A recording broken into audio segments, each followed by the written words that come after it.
اعوذ باللہ من الشیطان الرجیم بسم اللہ الرحمن الرحیم السلام علیکم ورحمۃ اللہ وبرکاتہ. Dear students of 11th class, ہمارا آج کا موضوع ہے right to freedom, second fundamental right under article 19, 20, 21 and 22. بہت اچھی انفارمیشن ہم شیئر کرنے جا رہے ہیں آج کے اس موضوع کے حوالے سے.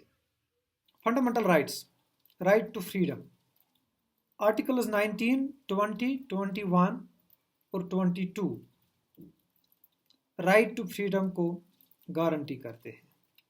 Right to freedom is regarded as the most fundamental of the fundamental rights.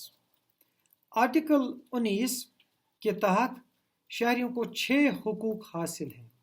Original constitution میں 7 حقوق شہریوں کو حاصل تھے، لیکن 44ویں ترمیم ایکٹ 1978 میں ایک کو چھوڑ دیا گیا، that is right to acquire, hold and dispose of property. Article 19 6 fundamental freedoms. Number 1 freedom of speech and expression. تقریر و تحریر سے اظہار کرنے کا حق. ہر کوئی شخص اپنی زبان سے اظہار رائے کر سکتا ہے اور تحریر سے بھی وہ اپنی رائے کا اظہار کر سکتا ہے، لیکن اس پر کچھ ریسٹرکشنز ہیں. لا اینڈ آرڈر میں کوئی خلل نہیں آنی چاہیے، امن کو کوئی خطرہ لاحق نہیں ہونا چاہیے، سیکیورٹی اینڈ نیشنل انٹیگریٹی کو بھی کوئی خطرہ لاحق نہیں ہونا چاہیے. Number 2 freedom to assemble peacefully and without arms.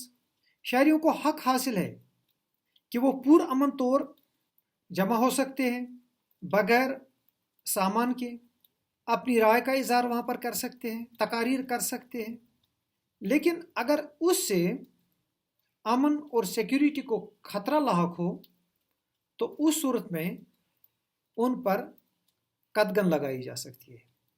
Freedom to form associations and unions. Number 3 ہے یہ. شہریوں کو حق حاصل ہے کہ وہ ایسوسیشنز بنائیں، یونینز بنائیں، جیسا کہ ٹریڈرز یونین ہوتی ہے، ملازمین کی یونین یا ایسوسیشن ہوتی ہے، اور باقی کاروباریوں اور مزدور طبقہ وغیرہ کی بھی ایسوسیشنز اور یونینز ہوتی ہیں. یہ بنیادی حق ہے. اپنے مفادات کا تحفظ ان کے ذریعے سے کرنا بنیادی حق ہے. یا کسی وقت یہ پریشر گروپ کی حیثیت سے بنائے جاتے ہیں، یہ چیز قانونی حق ہے، لیکن ان کو لا اینڈ آرڈر بریک کرنے کی خاطر نہیں بنایا جا سکتا ہے، یا اللیگل اور امورٹل ورک کی خاطر نہیں بنایا جا سکتا ہے. Number 4 freedom to travel in any part of country. Hindustan کے شہریوں کو پورے ہندوستان میں گھومنے کا بنیادی حق حاصل ہے، لیکن اس پر بھی ریسٹرکشنز عائد کی جا سکتی ہیں. وہ ایسے کہ ٹرائبل ایریاز میں جانے کی خاطر حکومت پابندی عائد کر سکتی ہے. ان ٹرائبل ایریاز میں جہاں پر داخلہ حکام نے ممنوع قرار دیا ہو for public interest. Number 5 freedom to reside and settle in any part of India.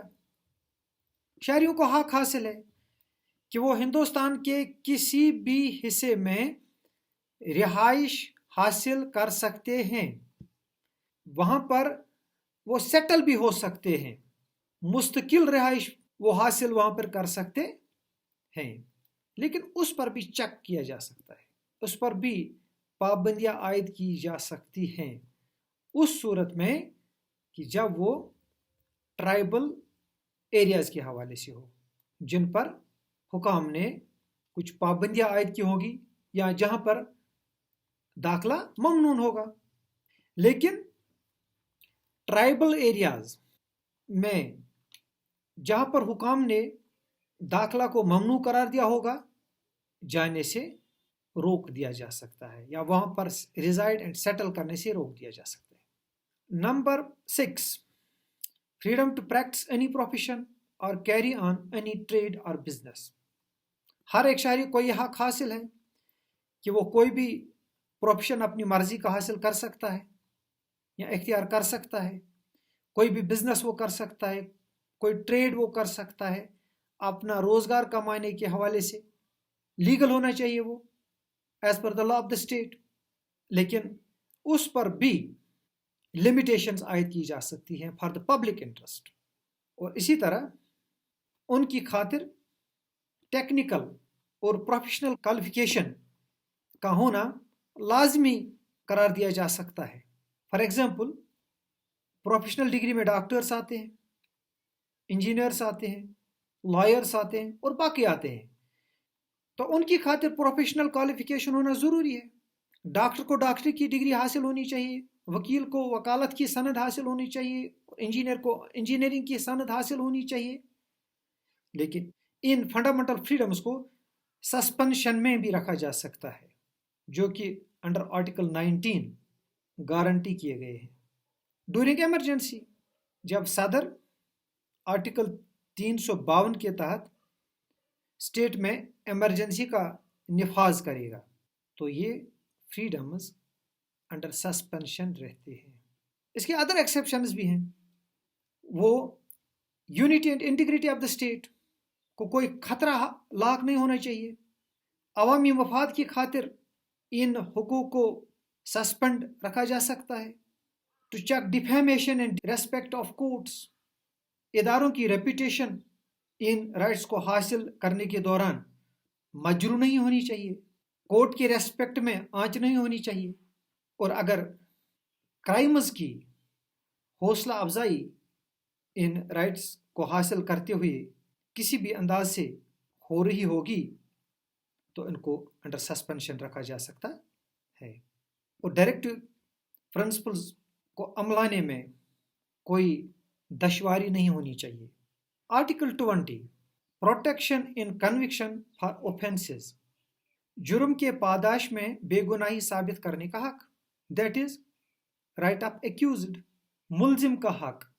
Article 20 مجرم کو تحفظ فراہم کرتا ہے، وہ اس طرح کہ اگر کسی شخص پر مجرم ہونے کا الزام ہو، وہ قانون کے حوالے سے اپنے کو بے گناہ ثابت کر سکتا ہے، اپنے کو دفاع کر سکتا ہے۔ گو کہ اگر کسی شخص پر مجرم ہونے کا الزام ہو، اس کے 3 پروویژنز ہیں۔ نمبر 1، کسی شخص کو قانون توڑے بغیر سزا نہیں مل سکتی یا سزا نہیں دی جا سکتی۔ کسی شخص پر ایک سے زیادہ دفعہ یا دوسری دفعہ ایک ہی جرم پر نہ مقدمہ چلایا جا سکتا ہے اور نہ سزا دی جا سکتی ہے۔ اور تیسرا، اپنے خلاف کسی کو بھی شہادت پر مجبور نہیں کیا جا سکتا ہے۔ Now article 21، right to life and personal liberty, زندہ رہنے کا حق، شخصی آزادی کا حق۔ اس آرٹیکل کے حوالے سے کسی بھی شخص کو زندہ رہنے سے محروم نہیں کیا جا سکتا ہے۔ قانون کی پاسداری کرنا ضروری ہے جو کہ مبنی پر انصاف ہو، لا وچ از فیئر۔ اور جو کانسیپٹ آف فیئرنیس ہے، ان منیکا گاندھی کیس 1978 میں فیئرنیس کا جو تصور ہے اس کی وضاحت کی گئی ہے کہ بیرون ممالک سفر آرٹیکل 21 کے تحت شہری کو حاصل ہے۔ 1993 میں سپریم کورٹ نے unit Krishnan and others case میں بتایا کہ آرٹیکل 21 ایجوکیشن کا حق دیتا ہے، کیونکہ ایجوکیشن کا مطلب زندہ رہنے کا حق ہے۔